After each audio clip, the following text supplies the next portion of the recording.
The city called them victims, but I called them my masterpiece. The rain had stopped, but the city smelled like iron and asphalt, clinging to everything, even the skin. Streetlights flickered over wet pavement, neon signs refracting in puddles, and the occasional siren wound through the alleys like a low moan.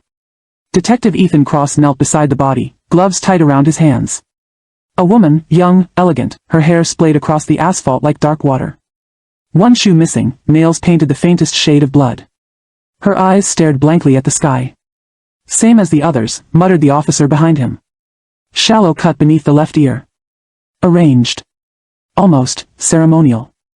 I watched from the top floor of the old apartment building across the street. A window cracked open slightly, steam escaping from inside. My reflection blurred with the darkened glass. The detective crouched, scribbling notes. I held my breath, smiling faintly. They'll never see me.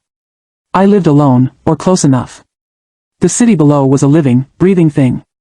Its lights and shadows mirrored me in ways the people on the streets never noticed. I pressed my fingers to the glass, leaving faint marks. Faintly imperfect. That imperfection was mine. The kettle whistled in the kitchen, but I didn't move. Not yet. I traced the path of the detective as he inspected the body, memorizing his gestures. Every detail mattered. Everything mattered. He's different. I whispered it to myself.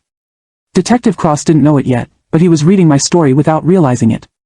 The bodies weren't random, they were my punctuation, my narrative. Grace, Lauren, Isabel, each chosen carefully. The same careful incision beneath the left ear, as if to mark a punctuation the world could not read. Their sins, or perhaps their lies, had been erased. I thought about Daniel sometimes, my old neighbor who had borrowed books and never returned them, who smiled while pretending to be kind. He never saw the truth. None of them did. The city was full of people like that. And I was the balance. My apartment was a sanctuary and a stage. White walls, neat floors, sketches everywhere, charcoal and graphite faces, blurred edges, hollow eyes. I stared at one in particular, a young woman's eyes, pleading, resigned. I traced the line under her jaw with my finger.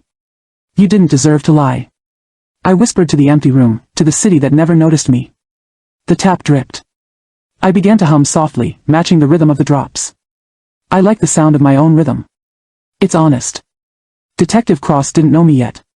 He only knew the bodies, the patterns, the lilies left at the scenes. Third victim this month, the officer said.